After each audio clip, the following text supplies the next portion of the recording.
The most common myth I hear repeated in the YouTube community is that YouTube doesn't care about creators. Now, while there are many complaints that you can make about YouTube, and I'll agree with you on many of them, the idea that they don't care about creators in general, or that they're shitty to creators in general, is one that I can't wrap my head around. I'm the Chris who plays games, and this is your CPG rant of the evening. Before we even get into what YouTube actually does to support creators, let's talk about why the idea of them not supporting creators is just silly. YouTube is not TV and will never be TV. And while YouTube now has a presence from major entertainment and industry folks, YouTube always has been and always will be driven in large part by their personality-driven creators who helped grow the platform in the first place. If you look at Google's Google Preferred program, the advertising program which handcrafts content programming lineups to sell space to premium advertisers, 90% of every category except for news is independent creators. In short, the folks who create the content that Google sells their most expensive YouTube ads on are almost all homegrown, personality-driven creators who've grown up on YouTube. These creators are crucial to the success of the YouTube ecosystem. Whether it's Linus Tech Tips, Annoying Orange, or Devin Supertramp, YouTube's most dedicated fans will always be fans of personality-driven content creators. YouTube has to care about the creators or it falls apart. Creators are the lifeblood that keeps the site moving. They are the only reason that YouTube even exists. And no matter how much you may disagree with what YouTube does, this fact shines through in every conversation they have in public. Every time they say something, from VidCon to industry interviews to press releases to videos they put out, they fully acknowledge that they only exist because of the creators. And at the same time they're doing that, they're getting beat up in the media for not being more in line with the big Hollywood whatevers, and they're still standing by creators.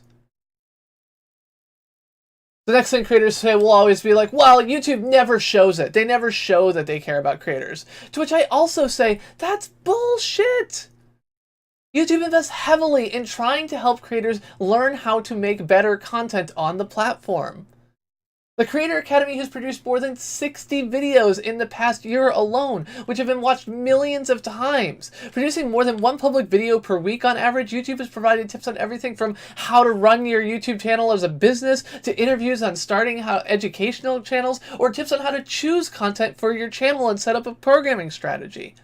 The lessons in the Creator Academy include lessons on dozens of different topics with more than 100 hours of teaching material on everything from pre-production to copyright, from branding to understanding evolving marketing landscape. These lessons are taken directly from the best practices available, from talking to YouTubers who've succeeded and talking to developers behind the scenes that support them, and putting those best practices into a set of teaching materials that creators can use to learn.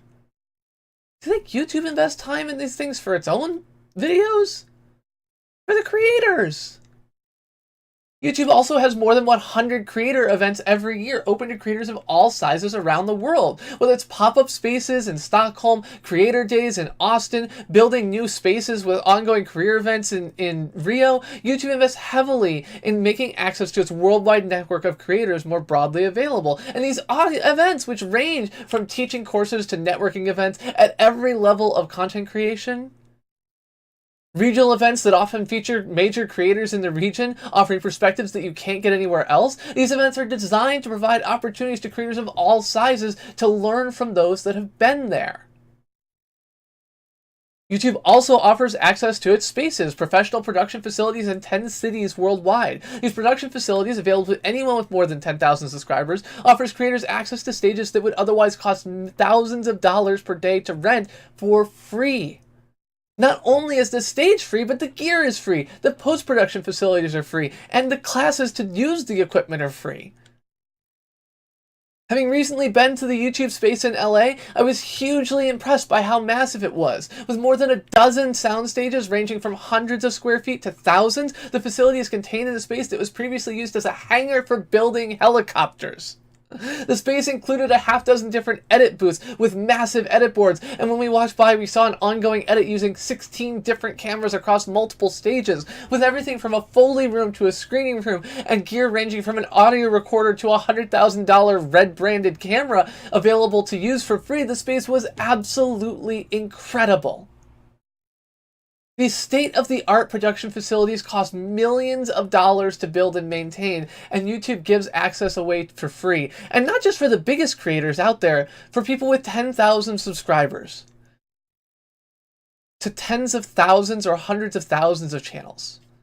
And the LA space isn't the only one. YouTube now has spaces in 10 cities around the world. LA and New York in the US, Toronto in Canada, Berlin, London and Paris in Europe, Mumbai and Tokyo in Asia, Rio and Sao Paulo in South America. Within the US alone, more than 58 million people live within 150 miles of a state-of-the-art production facility that YouTube creators can use for free.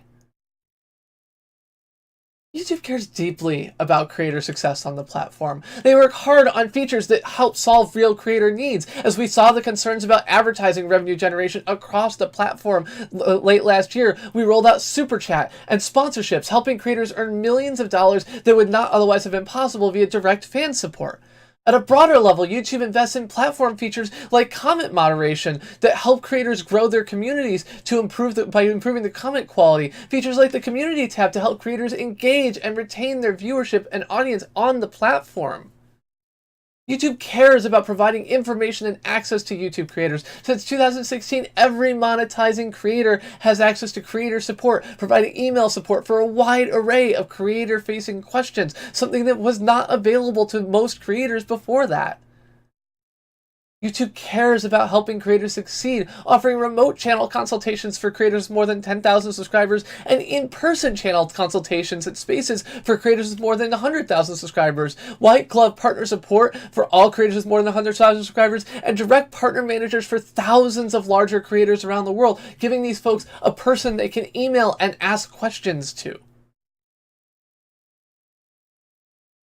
While all these things have flaws, and you can talk about the flaws around who has access or how they're communicated, flaws around the policies and implementation and practices, flaws around the priorities that YouTube has for feature development, and more, the idea that YouTube just doesn't care about creators, no matter what the size the claim is made about, is just ludicrous on its face.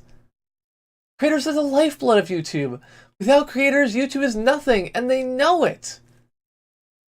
There's no other explanation for the things that they do.